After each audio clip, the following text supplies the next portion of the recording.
Hello, everybody. Welcome to Inside US Soccer, a new show here on Top FC Radio. Welcome, welcome, welcome. We are live on YouTube. We are live on topfcradio.com. Well, tough loss for the US, eliminated on the Gold Cup. Eliminated tonight by Panama. I was wrong 100%. I was wrong 100%. Even though the US had opportunities to win this match, I was definitely wrong. I mean, I got to admit when I'm wrong, and it is what it is. At this point, I have to admit it. Even though I don't think he likes me right now, shout out to iMax It from JD from iMax It or We Max It Football, because he was right and I was wrong. Panama was the better team tonight. I still think that the U.S. Had better. I think the U.S. could have easily won this game. Not easily. I should take that word out. But when you decide not to play and you fall into what the other team wants you to fall into, then it's pretty tough. I mean, you can't do nothing about it. When you do everything to lose, it is what it is. It is what it is. Again, welcome to the show, brought to you by Top FC Radio and Top Football Club by YouTube. We are live on YouTube and, of course, on the topfcradio.com website, the radio station for your soccer fans ready to listen to these shows. You can also listen to these on demand, either on the website or on all your favorite platforms, listening platforms, Spotify, iTunes, Google Podcasts, etc. Again, visit topfcradio.com. My name is Chris Rodriguez. We are here on Inside US Soccer, and it was an unfortunate loss for the U.S. men's national team. It was. I mean, this game, the U.S. had control in the beginning of the match, very beginning. They had, I'd say, the first 5-10 minutes, and I was actually pretty. I was feeling pretty good about the U.S. chances. I really was. And then I don't know what happened, because after the 15-minute, Panama started touching the ball, passing the ball, assisting. And I said it in the preview of this match. If you let Panama pass the ball, if you let them put the ball in the ground, if you let them put the ball on the floor, then you're going to have an issue, because they know how to play football, and they're very technical, and they're very savvy, and they're fast. If you let them do that, then there's going to be no way absolutely that you're not going to lose this game.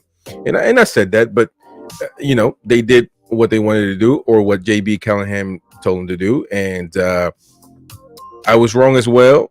This show is a lot about me being wrong. Really, honestly, I was completely wrong, because I thought Vasquez. I was asking for Vasquez since the beginning. And obviously tonight he did not exist. He didn't exist at all. And we're gonna discuss a little bit on this episode of this podcast on the statistics, on the lineup, and everything related to that. And actually, let's start. Let me finish with my take first. And I was wrong about Vasquez. I don't think. Well, I'm not saying that I don't think he should have gotten the opportunity. I think it was okay, but I think he just didn't perform. He just didn't take care of business. He just didn't play well. And so he was substituted. And Jesus Ferreira, now I got all my notes right here, sticky notes all over the place, and I got them written because I write things down as I watch the match. And now we can look at Ferreira different, because he actually put this team on his back. And he's done it throughout this competition for the U.S. He scored against a tough Panamanian team tonight, a tough goal, and actually put the team on his back in the moment that they needed it, and actually got the tie for the U.S. to actually push extra time and take it to penalties. The penalties is a draw, man. The penalties is something that, I mean, I don't know. It can go either way. It can go either way, definitely. So, am I sad? Of course I'm sad. I don't want to see the U.S. lose, but Panama was the better team tonight, and you have to admit that. And if you don't know how to admit that, then you're wrong. It's just bottom line, man. There's not much to it. And again, the U.S. had control in the very beginning, but they couldn't capitalize. Colwell started playing really good, and then I don't know what happened. it's we have to say also that Panama had 2 goals pulled back, declined by VAR because they were offside. Both of those were the right calls, but they were just not only right calls, they should have been, as they were, annulled and not called. But there were 2 big wake up calls that the U.S. didn't get. They didn't get it. They didn't get the fact that if you let this happen, you're going to lose the game. They didn't get that. They didn't get it at all, and therefore this was what happened. Even though the U.S. had chances, I'm not going to lie, but still, they were the worst team out of this match. And Vasquez almost had another one at the 52nd minute, and that was very interesting to see. And then right after, Matt Turner on a counterattack, because Vasquez had the ball, he had a good opportunity, and then right after in that sequel, there's a counterattack by Panama. 53rd minute, Matt Turner had to save the U.S., and Matt Turner did do that. But I mean, I can't really, I know Matt Turner made a mistake on that goal, but you can't. I'm not gonna. It was a technical mistake. He shouldn't have done that. But I mean, he saved you so many times. So why even bother with Matt Turner at this point? He's somebody that always had your back, and so to actually go at him, it wouldn't be fair. It really wouldn't, because he's been somebody that took care of business. That's just the bottom line. You know what I mean? So it wouldn't be fair at all. And counterattacks, man, the counterattacks against the U.S. just have been really tough throughout this whole tournament, and definitely tonight. I mean, when you play against a bad team and against a fast team, and I said the same thing with the Jamaicans. You let Jamaica run, man, it's going to be impossible. It really is. And because we don't defend as well as we should, so if you don't do what you're supposed to, then you're really going to have a tough time. I mean, it is what it is. So we had a tough time with that, with the counterattacks. We couldn't defend. They let Panama play, and that's not acceptable. You cannot let them play, and everybody knew that. And when I was watching the game, everybody, the broadcasters, they were saying it. They were saying the same thing I was thinking, and I'm like, well, how can they not see? How can BJ not see that? And that's what concerns me, man.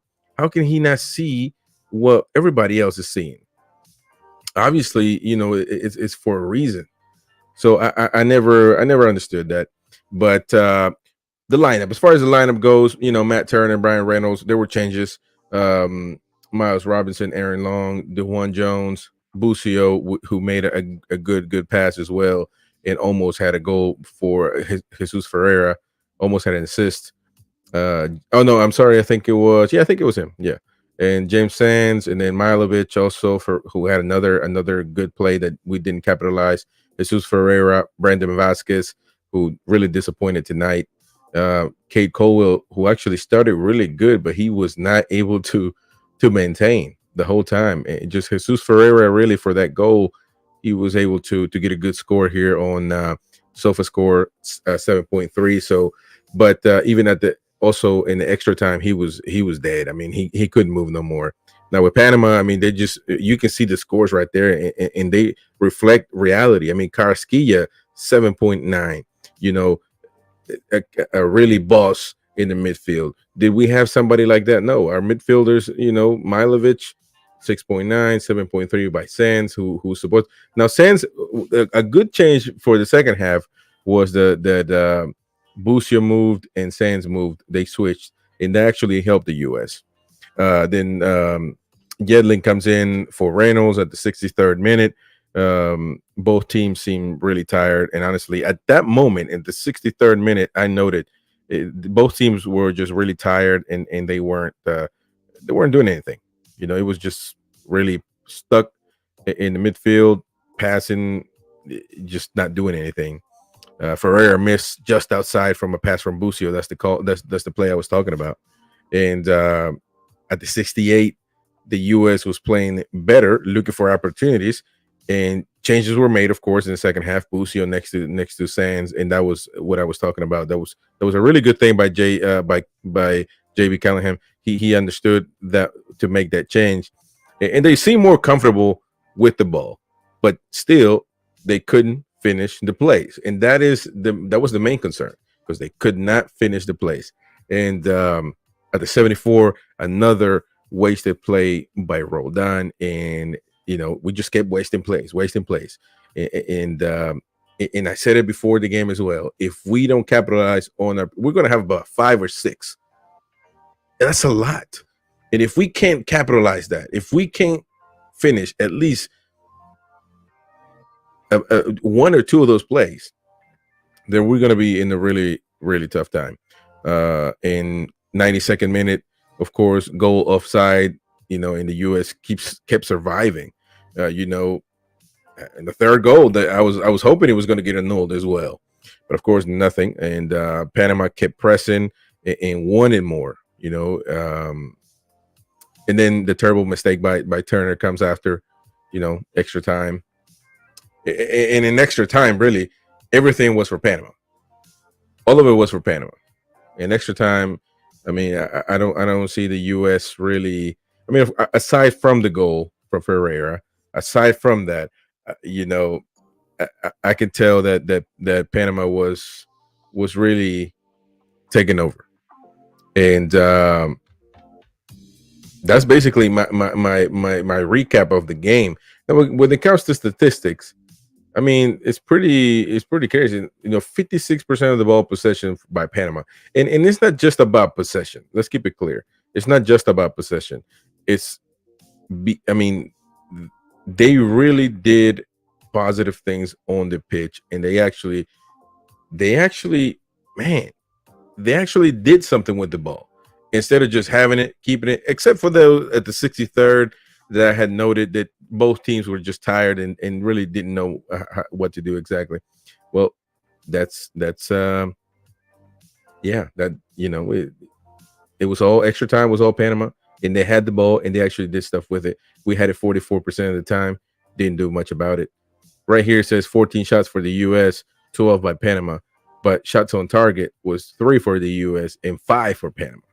So shots off target, 8 for the U.S. and 4 for Panama. So you can right there get the details, and you can see that it was just not enough.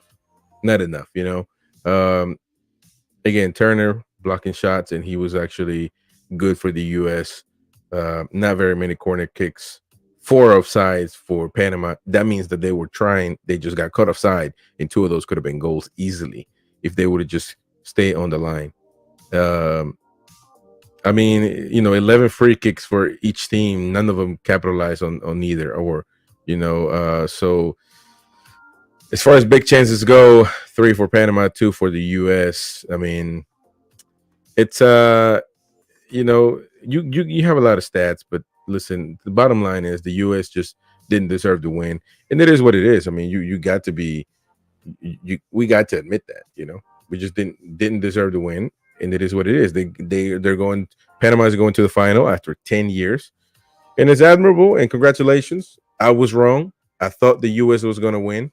We had chances, I believe, in this game, but it seemed like we didn't care.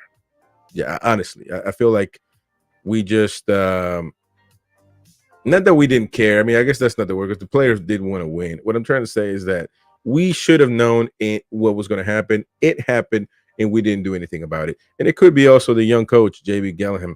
I mean, he probably, this is a second tournament back to back. He did a tremendous job on the first one, and on the second one, he didn't have as much talent. And of course, I'm sure his inexperience didn't help him much. And Greg Berhalter is going to come now, and he's going to take over the team. Hopefully things get better. I doubt it. I really do. But the good thing that's in his favor is that the players like him, and some of them. He's got issues with Gio Reyna and Pepe. And so we'll see what happens with that. Of course, people are not going to tell you that. But, I mean, hopefully something can get done. So hopefully we can move on and get this done. Now, to finish this episode of Inside US Soccer, let's finish talking about some MLS news I want to share with you guys. Jim Curtin signs contract extension with Philadelphia Union.